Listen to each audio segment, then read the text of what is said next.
Salam hormat, salam bahagia, salam kita Selangor maju bersama. Arena MBSJ sekali lagi membuka cerita di minggu kedua.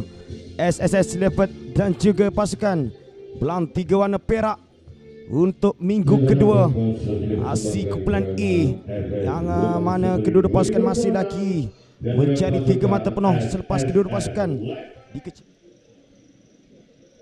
dari sebuah impian terus ke persada demi lencana di dada. SSS Leopard yang memulakan perlawanan pada malam ini dengan jersey serba hitam, manakala pasukan Belang Tiga Warna daripada Perak sepakan penjuru yang pertama untuk Leopard. Laila Syamila di sudut sebelah kanan untuk Leopard ketika ini. 4 minit sudah pun dilepasi pada ketika ini. Leopard cuba memburu gol awal, satu hantaran ke orang kotak penalti. Ada sentuhan ketika ini, tetapi untuk cuba dikeluarkan. Follow up yang dilakukan, tinggi sedikit melewati palang gol daripada Zafira Sulaika untuk mendapatkan gol awal. Kita lihat bagaimana kelang kabut situasi di hadapan gawang gol Belang Tiga Warna Perak.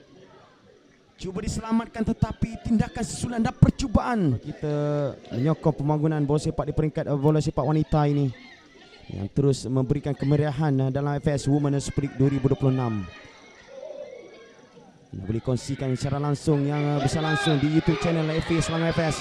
Serangan untuk Leopard kali ini, tetapi Laila Syamila seakan-akan beliau kesorangan Syafiq untuk melakukan sesuatu, agak lewat untuk melakukan ataupun mendapat. Laila Syamila yang akan mengambil sepakan percuma ini. Situasi bola mati dimiliki oleh pasukan SSS Leopard ketika ini. 4 pemain membina benteng untuk Belang Tiga Warna. Apakah satu percubaan terus ataupun akan mengumpan bola ini ke rong kotak penalti lawan? Laila Syamila, whistle yang sudah pun dibunyikan. Satu percubaan daripada Laila sudah tepi padang untuk SSS Leopard. Beraksi dengan 10 pemain seketika di atas padang ketika ini. Siti Zulaika cuba untuk mendapatkan pemain di bahagian atas. Ada ruang ketika ini untuk Belang Tiga Warna. Awani Balkis bijak untuk meloloskan diri. Awani Balkis, masih lagi Awani. 1 lawan 1. Hampir saja menjelmakan jaringan pertama untuk Belang Tiga Warna.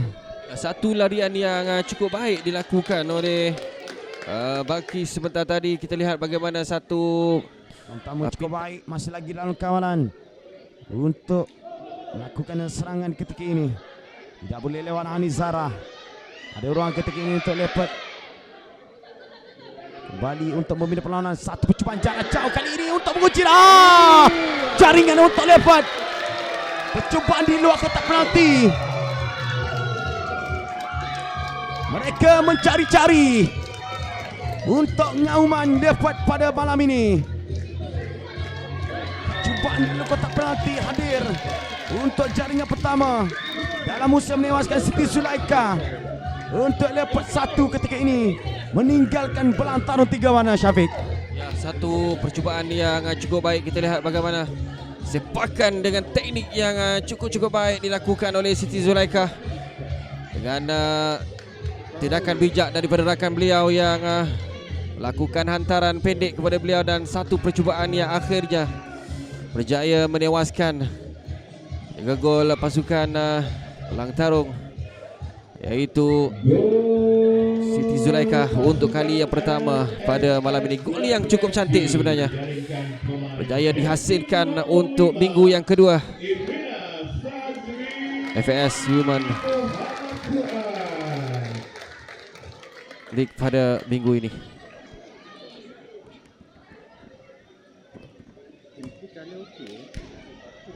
serangan cuba diatur ketika ini untuk Belang Tiga Warna, tetapi pintasan yang cukup penting untuk pasukan Leopard kembali mengaktifkan serangan. Ada ruang ketika ini untuk Leopard. Satu percubaan mungkin dilepaskan tetapi agak rendah. Satu lagi percubaan untuk jaringan kedua, dan kali ini what a save daripada Siti Zulaika untuk menafikan jaringan kedua buat pasukan Leopard. Ya, satu gerakan yang cukup baik dilakukan biasan sebenarnya dilakukan oleh barisan pertahanan, dan sekali lagi Siti Zulaikha, kita lihat bagaimana terbangan yang dilakukan akhirnya berjaya menyelamatkan pintu golnya daripada dibolosi untuk kali yang kedua. Tenang dan begitu yakin kita lihat.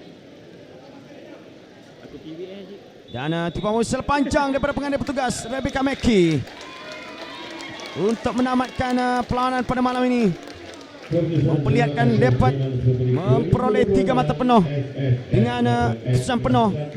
SSS dapat 1 lantaran 3 warna perak kosong melalui jaringan tunggal Adnan Syazrin di minit ke-9. Syabas, tahniah dan terima kasih pada kedua pasukan untuk aksi terpuji di minggu kedua bagi ACFS Women Super League 2026. Kita bersua lagi. Sekian, terima kasih. This is our time.